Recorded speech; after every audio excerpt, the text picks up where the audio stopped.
Les principes de l'action de Dieu avec l'homme sont immuables, comme lui-même. Dieu résiste aux orgueilleux. Il fait grâce aux humbles. Quiconque s'élève sera humilié, quiconque s'humilie soi-même sera élevé.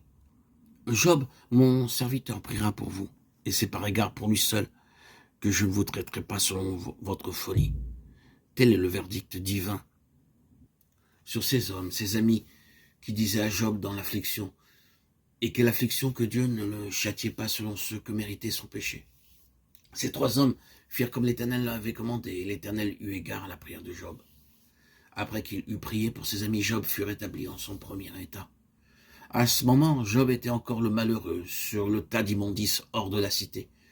Il semblerait que lui surtout avait besoin de prière et d'être secouru. Avant de pouvoir s'occuper des autres, non. C'est vers le misérable qui a été l'objet du mépris et de la risée que Dieu envoie les trois sages, ses consolateurs. C'est lui qui devra prier pour eux, afin que leur soit épargné le châtiment. Dieu ne dit pas un mot de délivrance pour Job lui-même, au-delà de ce qu'il acceptera. Il acceptera sa prière en faveur de ses amis.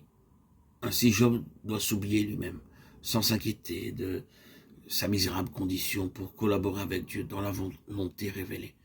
Les trois hommes viennent à Job, en apparence toujours aussi misérable, mais ce malheureux agit comme un prince qui est puissant avec Dieu. Il prie pour ses amis avec ardeur, avec intensité, autrement sa prière serait inutile. S'est-il demandé pourquoi ces hommes devaient être absous et bénis quand son état à lui restait le même en apparence? Peut-être en tout cas, il s'oublie, lui et sa présente condition, pour ceux qui lui ont fait tant de mal. Et tandis qu'il prie, l'ordre de délivrance est donné par Dieu.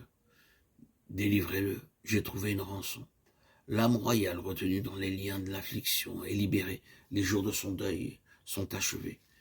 L'Éternel rétablit Job dans son premier état, quand Job eut prié pour ses amis.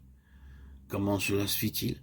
Rien ne nous est dit à ce sujet, peut-être parce que pour Dieu qui regarde au cœur, cela est sans importance. Peut-être aussi pour empêcher que ses enfants dans la fournaise se préoccupent de découvrir les signes visibles, physiques de bénédiction, plutôt que les grâces et les bénédictions spirituelles qui ont tellement plus de valeur à ses yeux. Les frères et les sœurs des anciens amis de Job vinrent tous le visiter et ils mangèrent avec lui dans sa maison. Retenons surtout que c'est lorsque Job s'oublie complètement en faveur des autres que sonne pour lui l'heure de la délivrance. Toi qui es dans la fournaise, toi qui es dépouillé de ta vigueur et de ta puissance passée, toi qui te débats dans les liens de l'affliction, toi qui te prends en horreur parce que tu t'es vu sous l'éclatante lumière de Dieu. Vois ici par l'exemple de Job que l'heure de la délivrance sonne lorsque complètement dépréoccupé de toi-même tu pries pour les autres.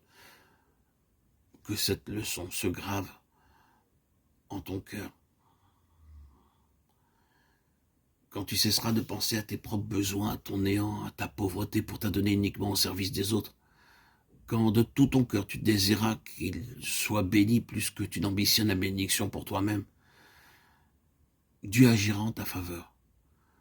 Quand sa volonté te suffira, qu'elle comporte ou non la délivrance de la fournaise où tu es, afin d'obtenir une meilleure résurrection et d'être un joyau plus précieux dans la couronne du Maître, alors il te délivrera